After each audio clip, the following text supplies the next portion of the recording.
If you take a look straight up there through those trees used to be a lot shorter.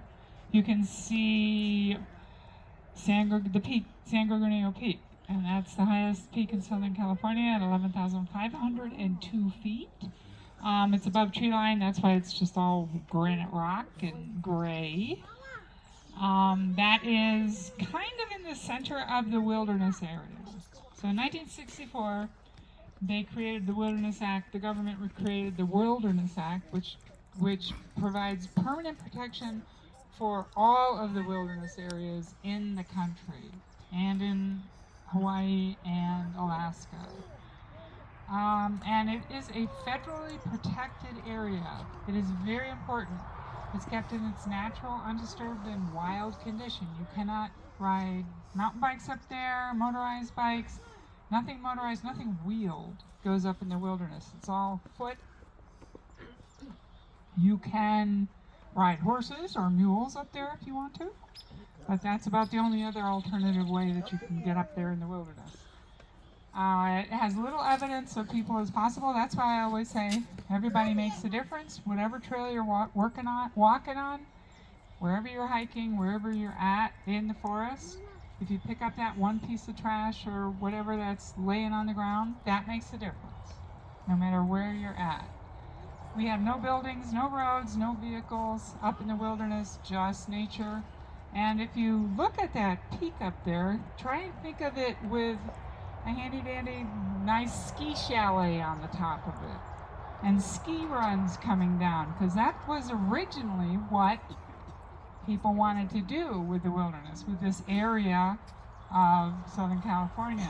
And that would mean that this would probably be a hotel and parking lots, and it would resemble a lot like other tourist areas. So we're very lucky that the people who started San Bernardino Wilderness Association had the perseverance and the will to continue to protect this area. Former President Obama, we are standing now also in a national monument. It's called the Sand to Snow National Monument. So we are in San Bernardino National Forest. The wilderness is up there. We're not in the wilderness right now, but it's up there.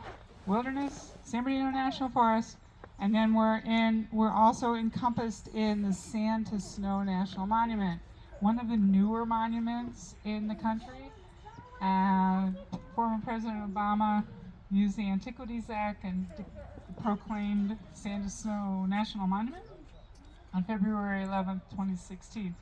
And a national monument preserves a lot of historical sites, like gold mining sites, Native American sites, ranching sites, places that may not be preserved otherwise. Here is just a little map. This shows you where it is. It is not contiguous, and it's not all smashed together or anything. A little bit up here, all the little green areas are the National Monument. Here, this is approximately where we are, because I'm not real good at drawing maps. I'm good at reading them, but I'm not really good at drawing them, so I just do approximations. Here we go, San Bernardino Peak, which is what we're looking at over there. To kind of give you an idea of what's going on with the whole deal here. A lot of it has to do with preserving the wildlife and giving them room to migrate from one spot to another when they need to. Here's San Jac National Monument down here, and Santa Rosa Mountains National Monument.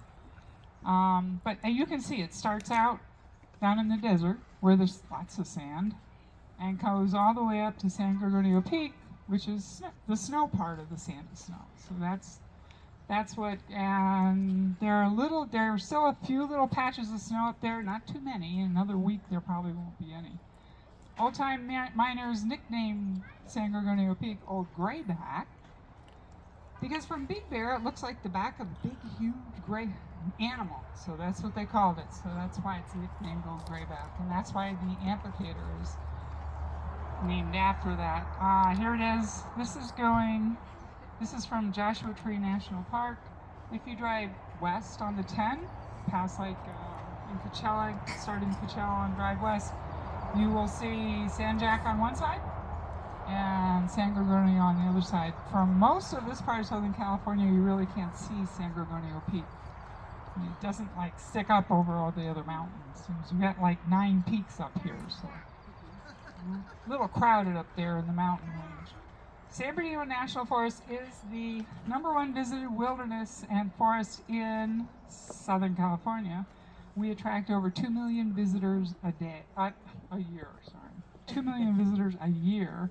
Sometimes it seems like a day, especially if you're down in the Mill Creek area. Okay, welcome, welcome, yay, more people, yay. Activities, you know there's camping. Most of you are camping? We got a lot of campers here? Raise your hand if you're camping this weekend. Yeah, all right, good, good, good. We've got bird watching, hiking, backpacking. You can go down Santa Ana River, splash in the cold weather, in the cold water there. Stargazing, mountain biking, as long as you're not in the wilderness, you're good to go for that. All kinds of stuff to do and places to roam up here. So here's a couple of the examples. The stargazing should be pretty good tonight if you can get out from underneath the trees. We're going to skip over this. Smokey said he was going to show up, so we're still waiting for him to. He's running a little late today. Oh, Smokey. So I'll move back to his slide when he gets here.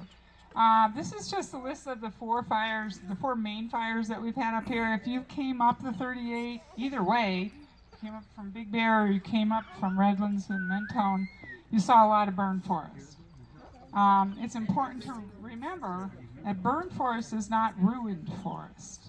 It looks bad because there's lots of black trees and bare trees, but if you look carefully, you see some trees that the fire missed. They're still there. And you can see lots of green growing underneath the trees. So the forest will always, Mother Nature will always rejuvenate and regrow. Won't always be the same, but it's important to remember that.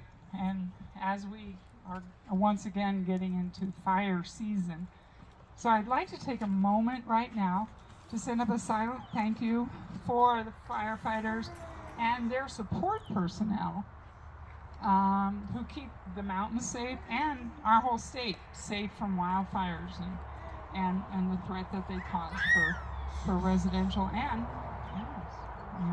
just our general well-being. So it'll take about 10 seconds to do that if you don't mind.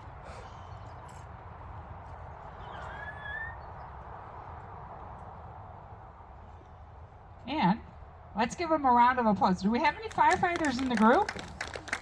No, sometimes we do. Maintain. Ah, okay. Thank you. Give her a round of applause. Come on, yeah. All right. Maintainers. I'm impressed. I have an app on my phone that tells me when the fires are sprouting in the area. You told me about that one, the Watch Duty app. And there are 8 fires burning. There have been 8 fires this week already. 3 of them are out now, but they're all down Moreno Valley, Ritchie Canyon, Hemet, that area right now. So it's amazing to me. In 115-degree heat, they got their gear on and they're out fighting fires. So that's just unbelievable to me. Tell you a little bit about what we do while we're waiting for Smokey. We do several things. Our group is, as I mentioned before, volunteer. We don't expect anybody to pay for anything. We work in partnership with the Forest Service, and that's why we get to wear these snazzy uniforms. The color just goes with everybody's complexion. But it's an honor and a privilege to be able to do this with the Forest Service. We do have, what we're seeing here is our trail crew. They go up in the wilderness and clear trees. Last year, clear trees off trails. Last year, they cleared over 830 trees. Trees that have fallen across trails, big trees. We're not talking, we're talking like trees like these guys. Smaller ones too, but we do count this stuff because the Forest Service wants to know what we're doing.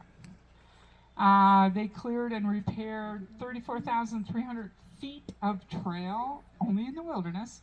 Once they get the trails in the wilderness settled, then they'll come down. They did work on Jenks Lake Trail this year, the beginning of the summer, and other trails. They will go out to other trails, but their main responsibility is the wilderness trails. We have day patrols and overnight patrols, which are strictly to make sure that the trails, another set of eyes on the trails to see if, to report in if we need cleared, trees cleared, what's going on, any hazards, that kind of thing. But also to check on the hikers up there, because there are a lot of people hiking in that wilderness, okay? And they're ready to help hikers. All of our trail patrols, they carry a radio that connects to ForestNet and connects to dispatch and everything. So if they do need to get extended, okay? If they do need to get first aid in or EMT service or helicopter or something, they can do it quickly. They can help if somebody's injured, they can help the injured hiker, that kind of thing. They removed over, it's not a good, there we go. Over 100 illegal fire rings. The walk on the trail. If you walk along the trail and you see a bunch of burned logs that are all together, that's an illegal fire ring.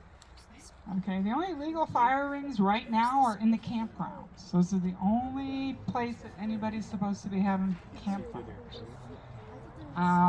So, who's here? Who's here? All right. Smokey, you made it. Yay!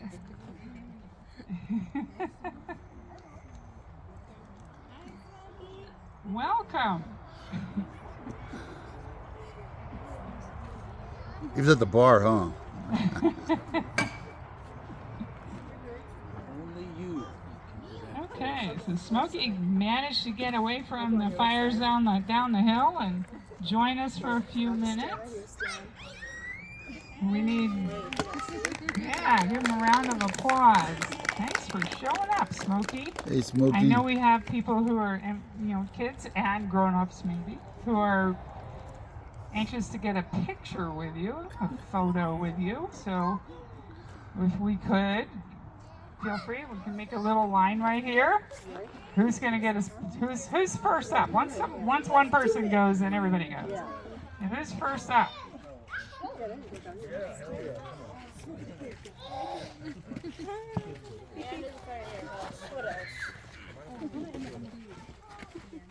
Take a picture with you? I'll send you guys the okay, thank you.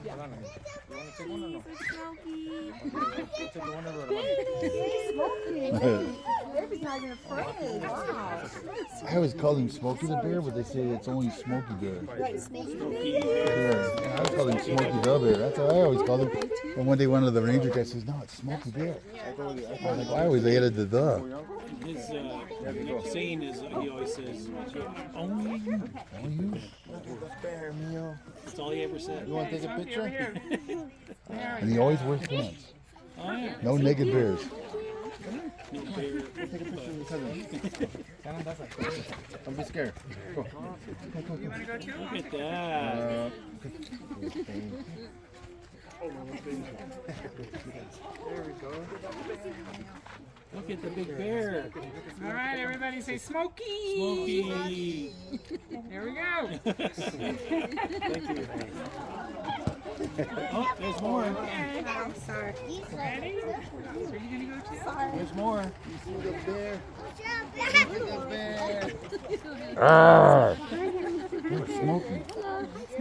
It's Smokey, huh? He growls, huh? He doesn't make any noise. Oh, you got a bear on your shirt. He's up here. You got a bear on your shirt. Perfect. Say Smokey. Thank you. One more for the big kid. Okay. Right? It always made me turn around when I was little. When I was little, it was like, Did you get a picture? my dad and uncle would tell bear stories, and we were like, Then we had to get in the tent.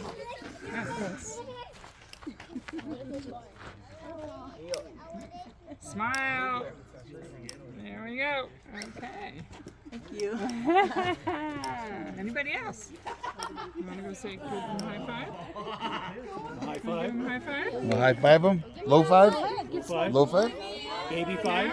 Oh, you didn't go down there? See, you have a bear on your You didn't go down Yeah, there? you're already ready. Gotta go hug him and give him a hug. He didn't. He gives good hugs. Give a bear hug. Not sure what to think. Yep. High five. High five. Yeah. Right. Stand with him. Dad wants to get you. Give him a hug. Smokey needs hugs. Want to give him a hug? Get your, He works on hugs. Okay. He's not sure yet, is he? No, he's too young. where's Papa Bear? Good job. Good job. He's a good bear. He's still got that look like Okay. he's keeping an eye on Smokey. We will do the Smokey pledge. Ready? All right. Okay, so we're going to do the Smokey pledge. Yeah, right. So we're going to get everybody involved in watching for firefighters. So everybody fires, not firefighters. Everybody stand up, please. Please stand up. Raise your right paw. And everybody ready? Repeat after me. I promise to. I promise to Prevent wildfires. prevent wildfires, Always be careful with fire. always be careful with fire, Never play with matches or lighters. never play with matches or lighters, Always watch my campfire. always watch my campfire, Make sure my campfire is out before leaving. make sure my Campfire is out before leaving it. Okay, so Smokey Bear needs you to help him make sure that the wildfires are out. Those campfires are out. So you are now all Smokey's helpers. Yay! Yeah. All Promises right. not to take my picnic Well, thank you for basket. coming, Smokey. Good Thank you, job on Smokey. the fires now. They're all getting put out. Get So my picnic basket, good. Smokey. That's good. Oh, that's Yogi. Yogi, Yogi, Yogi.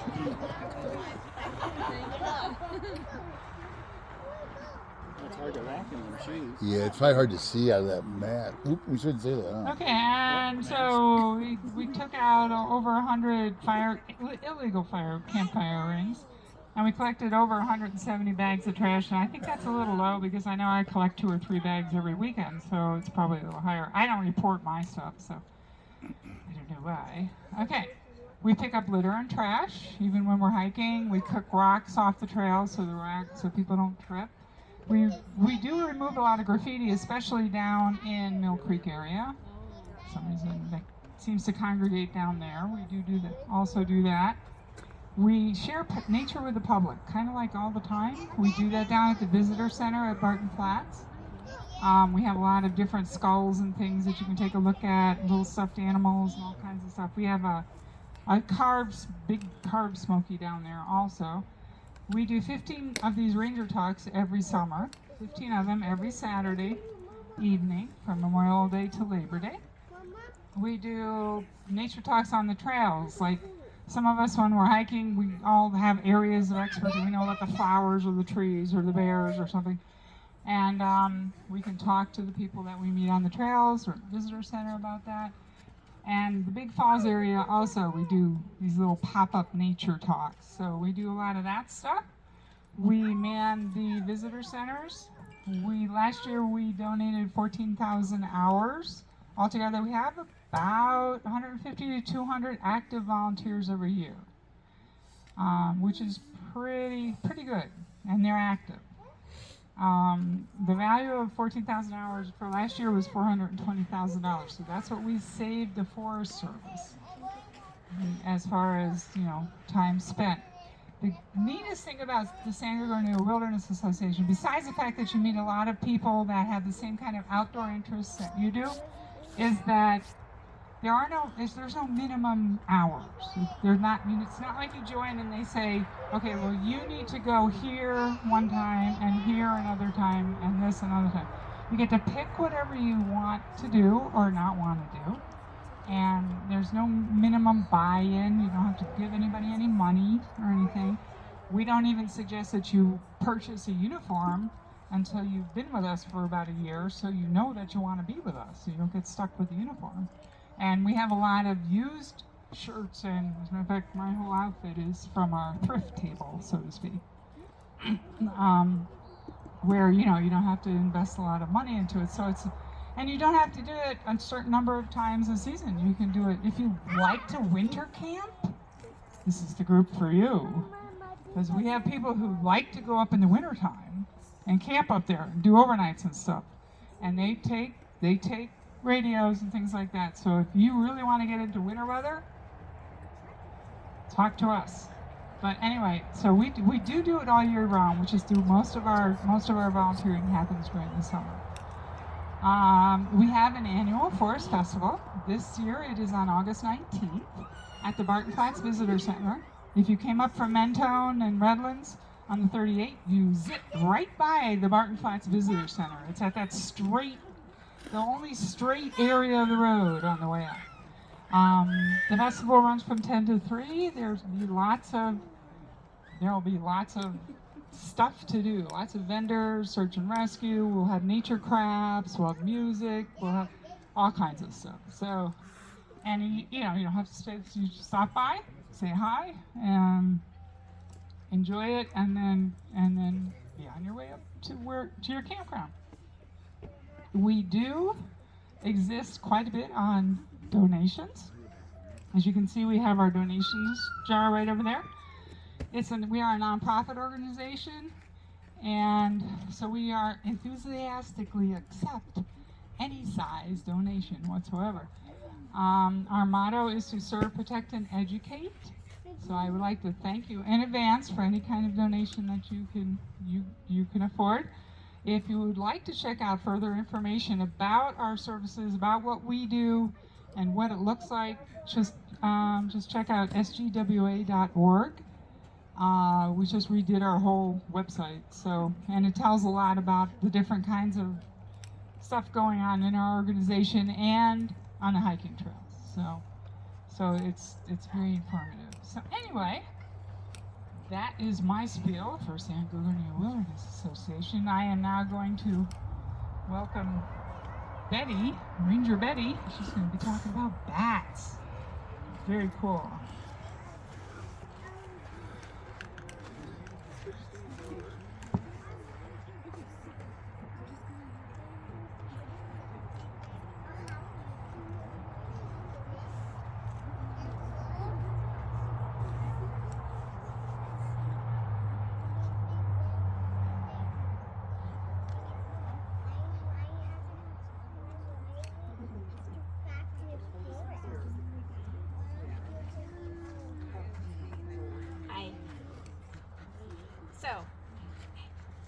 I'm not a bat expert, but I have been fascinated by bats for at least 30 years, ever since one flew into my garage down in Redlands. So especially the last 15, 20 years, I've done a lot more reading about them. And I just think they're so cool and so misunderstood. So that's why I like to talk about them. Betty. You have to hold it Oh, closer. can you hear it better now? Okay. All right. So how many of you think bats are scary? Yep. How many of you think they're kind of creepy? Yeah, I think most of the world agrees with you there. So I'm hoping by the end of the talk tonight, you'll at least come to appreciate their value. So bats have a bad reputation, and horror movies, especially from the 30s, 40s, 50s, anytime a bat came out, there was trouble ahead. There are a lot of common misperceptions about bats, and I want to talk about some of those first. First one is that bats attack people, that they will fly into your hair. That's not true. If a bat dive bombs you, they're not trying to get into your hair or bite your head. They're going after the insects that are right above your head. Bats in general are usually pretty gentle, shy creatures. So they're not aggressive. People think that bats are blind. You've heard the old saying, blind as a bat? Well, that has no basis in fact. Bats actually see as well as people do, and scientists have discovered that fruit bats actually see in color. Most bats use echolocation to some degree, some a lot, some a little, to navigate, to avoid running into structures, other bats, or predators. But they also use it to, especially the insectivores, the insect-eating bats use echolocation to find their prey, find insects. A lot of people think bats are pests. They're not. They actually help control pests. And thanks to bats, and I'll talk about this in a minute, there's a lot of plants that rely exclusively on bats to pollinate them. Some California species of bats can eat up to 700 insects an hour. Many bats actually eat their weight in insects every day. And some kind of bats are pollinators. Some people think bats will suck your blood. There are 3 species of vampire bats. They don't live in the U.S. They're primarily in Mexico and Central America. Their food source is like chickens, cows, pigs, goats, that kind of thing. And I'll talk more about them in a minute. Vampire bat saliva actually contains an anticoagulant, because when the bat bites whatever animal it's feeding off of, it laps up the blood, and as soon as it stops biting, the anticoagulant in the bat saliva actually stops bleeding, so the animal doesn't bleed to death. So scientists discovered this and came up with a new drug called Draculin that is actually used to treat stroke victims. Keeps the blood from clotting. Okay, so bats do have rabies, but only about 1% of bats have rabies. But because there are so many millions of bats, about a third of all the rabid animal reports that go to the Centers for Disease Control are bats. But about a third of them are also raccoons, and skunks account for about 20% of all rabid animal reports. Bats are not dirty. They clean themselves, groom themselves as much as cats do. Bats are considered to be so important to our environment that they have their own international week to celebrate them. It's International Bat Week, which is the week before Halloween.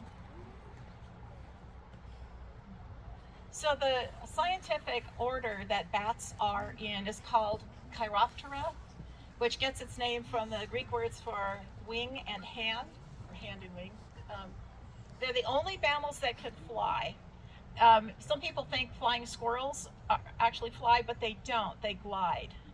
Bats actually fly. They account for about 20% of all mammal species on Earth. And there are more than 1,400 species of bats, and every year it seems like they're finding another 1 or 2. It's just maybe a subspecies, but there's a distinction that often has to do with how they use echolocation. California has 25 bat species, 23 of whom live in this national forest. There are 47 species identified in the U.S. and Canada. About 70%, 75% of bats are insect eaters. The rest mostly eat fruit and nectar. And then I mentioned 3 kinds of vampire bats. So they come in all different kinds of shapes and sizes and colors. So this is just kind of a sampling of the colors. And some even have like patterns, like you can see the striped one there. So bats are loosely categorized as either megabats or microbats. Megabats, like the name suggests, are big. They're the fruit-eating bats. And they can have a wingspan of up to 6 feet. They can weigh about 2 pounds, some maybe closer to 3. And the Malayan flying fox is an example. And in some parts of the world, they actually call them flying foxes. Microbats, as the name suggests, are really small, and that's what we have in North America.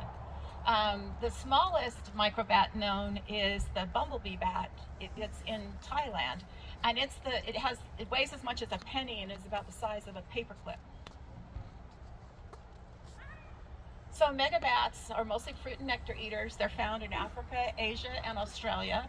They have really large eyes because they tend to use sight more than echolocation to find fruit. They don't depend on echolocation to navigate. They use it, but it's not their primary mode of navigation. Microbats, on the other hand, are, like I said, much smaller. In our forests, our bats tend to be, the bodies can be 2, maybe 3 inches long, and the wingspan of around 6-7 inches, something like that. Vampire bats are microbats, but I'll repeat, they don't live in this country. So you don't have to worry about that. They can see, but they mostly rely on echolocation to navigate, both at night, which is when they hunt, and primarily to catch their food. They have small eyes, large ears, and odd-looking noses, which I'll talk about in a minute. But bats' hearing microbats' hearing are so strong that they can actually hear insects walking on the ground. So vampire bats are the only mammal that's known to rely on blood as its only food source. And scientists have discovered that they're missing some genes, or their genes are don't work. And so they've adapted to have an iron-rich, low-carb, low-carb, low-fat diet. One of the cool things they've discovered somewhat recently about vampire bats is that like most bats, they live in groups. They're pretty sociable. But they'll regurgitate blood to feed a starving vampire bat. Ooh. And more than that, they remember bats that helped them in the past. So I think it's kind of cool. So bats live on every continent on Earth except Antarctica. They live in rainforests, forests like this, deserts, jungles, and cities. Some migrate south for the winter. Some hibernate through the winter months. Some do a little bit of both. They tend to sleep in caves, in trees, either roosting, hanging down from trees, or underneath tree bark. They like mines. They live under bridges, in bushes, in old buildings or barns, or maybe your attic if you're unlucky enough to have them join you. In the San Bernardino mountains here, they live mostly in trees and under bridges. We don't really have caves up here. And we also don't have bats that hibernate. There are a few species in Northern California that hibernate, but not down here. So if you had a chance to see the bat skeleton I was passing around, but especially from this picture, you can see bats really were designed to hunt, and especially the insectivores. They have a lot of teeth with prominent canine teeth. Those canine teeth, like what your dog or your cat has, those help them like grab onto bigger moths, but also like beetles and stuff, and crunch down on them. They hunt and they eat at night. They sleep during the day. Some bats sleep as much as 20 hours a night. The fastest bat is the Mexican free-tailed bat, which has been clocked at up to 100 miles an hour, which makes it the fastest mammal on Earth, faster even than a cheetah. One of the things that helps a Mexican free-tailed bat, and I'll talk a little bit about this more in a minute, but where there's a webbing that goes from the one wing through the feet and the tail to the other for every other kind of bat, Mexican free-tailed bats actually have a retractable bat, or a tail, that enables them to fly faster and more accurately. Some bats live to be 30 years old. The oldest recorded one was 41, and that was in Siberia. Our bats tend to live about 15 years here in Southern California. So echolocation is sort of like radar for bats. So they squeak, and they either squeak through their mouths or through their noses. And the sound bounces off like a tree or another bat or even a predator or an insect, and that tells them how close things are and whether it's something they need to pursue or avoid. Some bats, the bats that use their noses to squeak will have an extra little flap of skin called a leaf nose, and I'll show you some pictures in a couple of minutes here, but it makes them really interesting looking. But when they blow, squeak through their noses, that's what that leaf nose, that extra flap of skin is for. So these are some kinds of bat noses. So the wrinkle-faced bat is a fruit bat that's found in Central America. You see how wrinkly its face is? So when they bite into a piece of fruit, the juice that will squirt out will catch in those wrinkles and funnel down into their mouths. The lesser long-nosed bat, which is found in Mexico and Central America, has a tongue that is almost as long as the bat is long, and that's a nectar-eating bat. And its preferred food is the nectar from the flowers of the saguaro cactus and agave plants that we get tequila from. The horseshoe bat, this particular one, lives in Europe, and it's got a funky little leaf nose. This is an insect eater. The hammer-headed bat, I'm totally fascinated by this head, because to me it looks more like a horse's head, but it's a fruit bat, and it has big sinus cavities to amplify the sound it makes when it's squeaking trying to attract a mate. The tent-making bat is an insectivore that lives in Mexico and South America, and it likes to curl up during the daytime in the leaves of like banana trees and stuff. It just wraps itself up, makes a tent. And then there's the California leaf-nosed bat, which we have down here, which is also insect-eating. So if you've ever seen a bat roosting, whether it's in the rafters of your garage or in a tree or something, they're always hanging upside down. And that's for two reasons. The primary one is because even though bats are the best aviators out there, they can't take off from a running start like birds do, because their little feet are not only too small, but they also are tied by the web that connects their feet with their tail and the wings.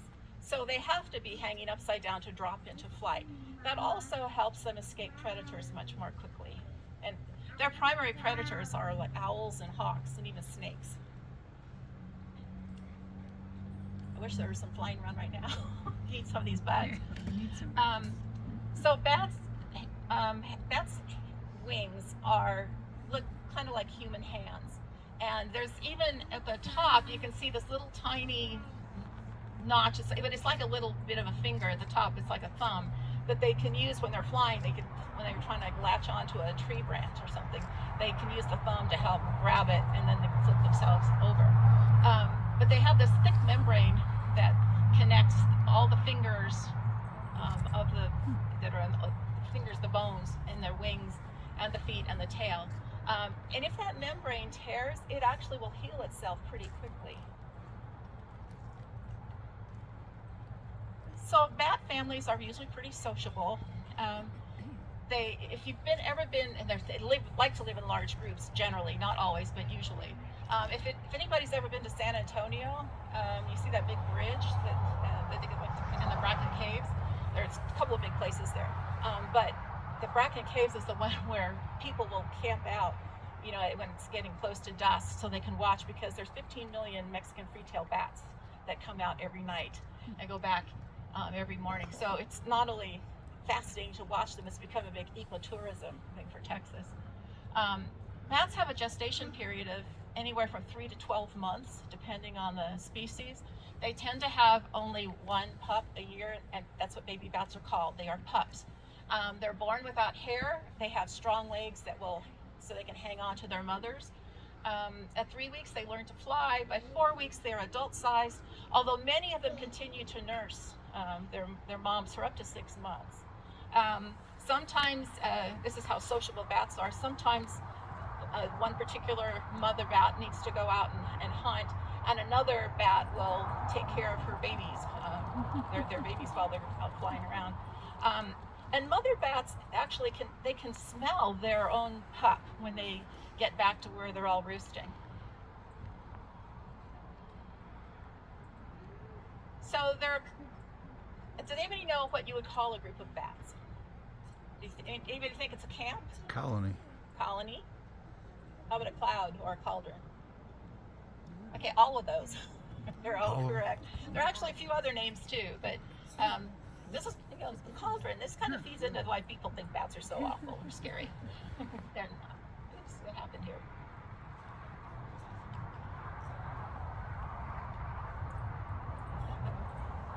Gene, what did they do? Uh-oh.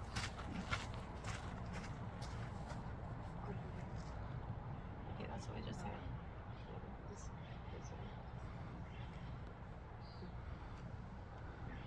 Oh, okay. Sorry, I guess I was trying to be too cute for myself. I know. Okay, so I want to show you some of the, not all, but some of the bats that you might find around here. So there's 23 species in the San Bernardino National Forest, the San Bernardino Mountains. They tend to weigh about as much as a deck of cards. Sorry. They tend to be about 3 to 5 inches, maybe a little bit larger. But with a wingspan, perhaps as much as 8 to 10 inches. Most of them are more in the 6 to 7 inch area. Okay, we have several of the bat species that are in the San Bernardino Mountains are already considered sensitive species, which means their populations are in decline. We have the big brown bat, Townsend's big-eared bat, the California myotis, the long-legged myotis, fringed myotis, which is one that's a sensitive species. So is a Townsend's big-eared bat. And then we have a western small-footed myotis. Okay, and then this California leaf-nosed bat, the canyon bat, the greater bonneted bat, the hoary bat, the little brown bat, the pallid bat. These live a lot in the deserty areas, and they are a sensitive species. Then the Mexican free-tailed bat, the western red bat, and the western yellow bat. Okay, so we talked a little bit about rabies before. You can get infected not only from if a bat bites you, but also if their saliva comes in contact with your eyes, your nose, your mouth, or an open wound, which is why you should never touch them. Like, you should never handle any wild animal, but especially bats. They also, the fungus that's in the bat poop, bat guano, and bird guano it can have a fungus that causes an illness in people called histoplasmosis, which is a really severe respiratory disease that you don't want to get. There are other viruses they can carry that are related to SARS and COVID-19 or Ebola and a few others that are still being identified. One of the interesting things that happened with COVID-19, because bats have been blamed for that, and I'm not sure if, I think the jury might still be out on that, but one of the things that scientists are looking at is why bats that carry these viruses aren't sick. What it is about their immune systems that enable them to carry it for a dozen years or more without actually getting sick. So bats are important for a lot of reasons, and not the least of which is that they're great pollinators and seed spreaders. So there's, like it says, more than 700 species of plants that are used for food or medicine depend on bats, not insects, not birds, or anything else. It's bats to pollinate them, like bananas, avocados, mangoes, and agave plants. One of the things they've discovered in Mexico on the agave farms is that so many farmers are now using cloned agave plants that those cloned plants are proving not to be quite as hardy as the ones that are actually pollinated by bats in the wild. So if you like a margarita, you can think of bat. They also spread seeds for nuts and chocolate or cocoa. And they scatter about 95% of the seeds that are actually regenerating rainforests. So I talked about the vampire bat saliva and the use of Draculin as an anticoagulant for stroke victims, but they're looking at a whole lot of other possible medicinal uses of bat saliva, including things that would increase blood flow for skin grafts. There are about 80 medicines that come from plants that depend on bats for pollination. The chitin from undigested insect shells that's found in bat guano is being studied for use in pharmaceuticals and textiles and bioengineering, pest control, all that kind of stuff, a lot of things. So there have been some studies done in the last few years that discovered that bats actually will eat more insects than birds will in a field. A lot of people thought birds did, but they eat far more, and they don't do as much crop damage. If you could eat as much as a bat does every night, you would be eating a stack of pizzas as tall as you are. Bats save American farmers, and the estimates are all over the map. The smallest estimate is at least $3 billion a year. Could be as high as $50 billion, depending on how they calculate it. But that's saving farmers in terms of not having to, in less crop damage from insects, but also less use of pesticides. And also, the guano they poop is gold. It's about a $1 billion a year global industry. It's because it's one of the richest fertilizers in the world. It was also used to make gunpowder during the Civil War, which I thought was kind of interesting. But like I said before, you need to be careful around it. You won't encounter enough to worry about unless you're in a cave, and you shouldn't be in a cave unless you're like in a national park where they escort you in, and then you don't have to worry about it. Recently, engineers have been studying how bats fly and the mechanics of their flight, and are actually developing drones and looking at some other aircraft design, wing designs.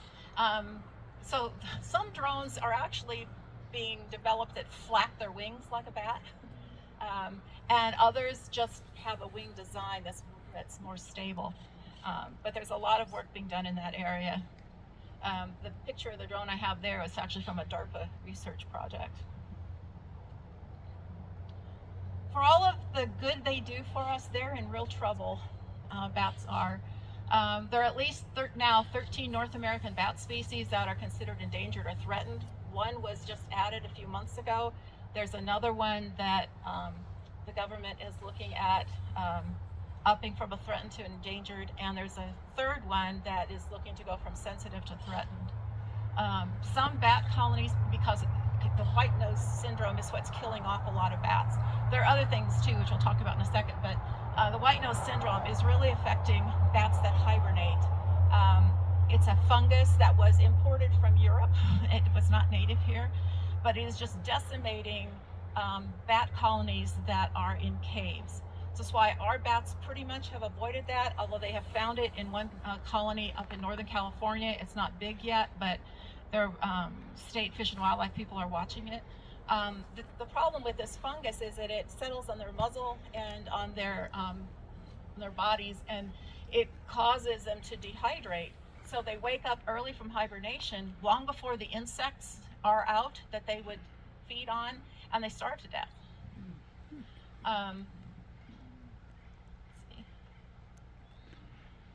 And another about 500,000 bats are killed every year by wind machines.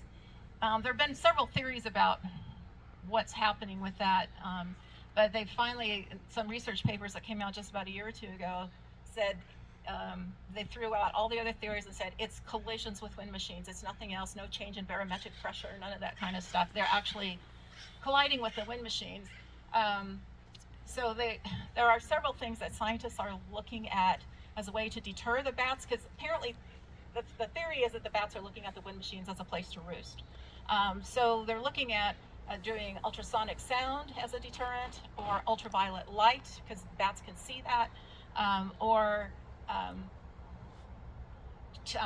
doing a texture coat on the blades of on the wind machines, because that will alter the appearance of the wind machine just enough that a bat will recognize it as something to stay away from. Those are all things that are being tested right now.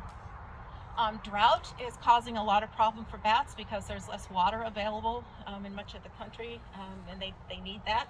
In fact, one thing you can help with in your yard is if you have either a little stream, or you want to put a trough of some sort, maybe 8 to 10 feet long, because when bats drink, they drink on the fly, and they'll swoop down and scoop up a little bit of water and keep going. That's one thing you can help in an area where there's drought.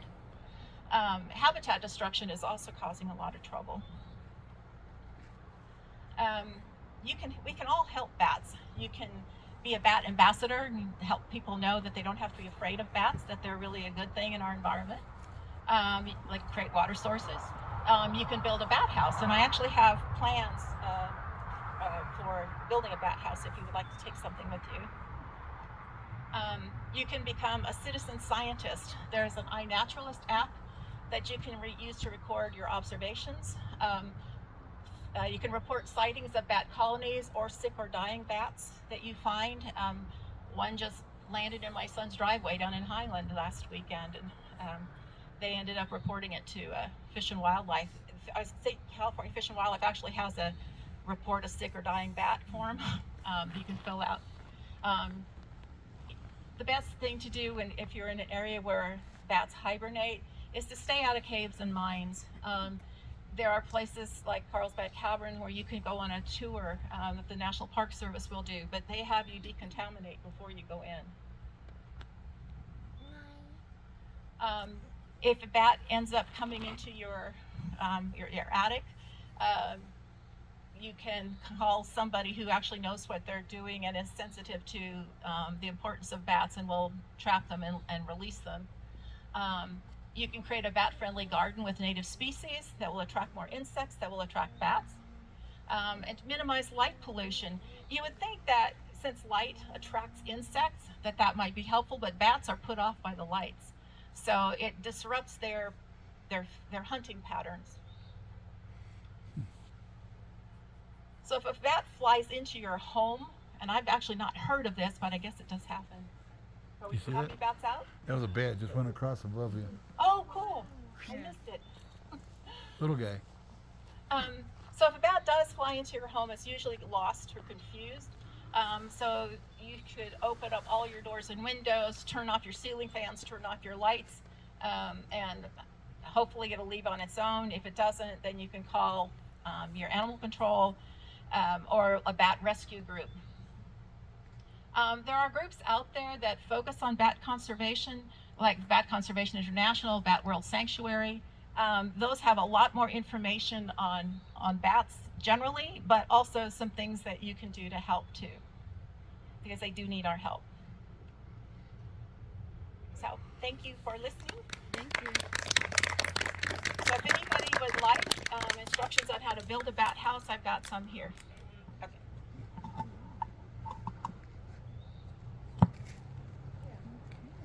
Thank you, Betty. Thank you, Betty. It's great.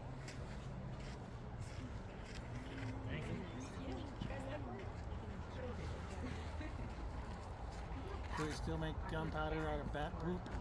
Yeah, how did that work? Because the mom's nurse, they're the ones who are There's nothing explosive in bat poop, is there?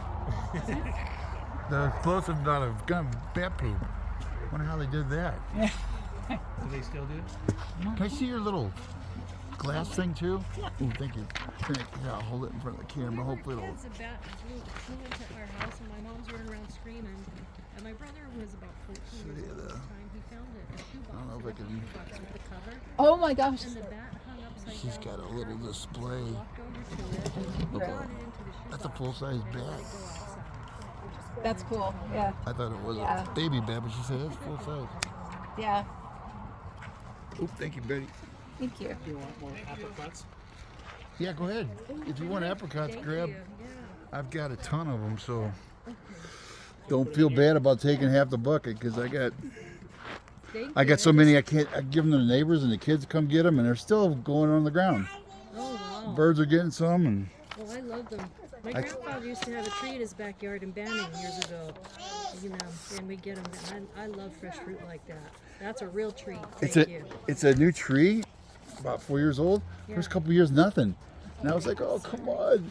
And then this year it got so many of the branches were breaking. Oh, And I was like, oh, I gotta trim it back harder. the tree got happy, and it just started producing. That's wonderful. They're really hardy. You can trim them really hard, and they're back the next year. It's like a mulberry. Yeah. You can cut it down to like just a few arms, Mm-hmm. and it shoots out 10-foot limbs. Wow. Yeah, they're one of the most hardiest trees I've ever had. That's really nice. Thank you. Yep, you're welcome. I'm gonna shut this off.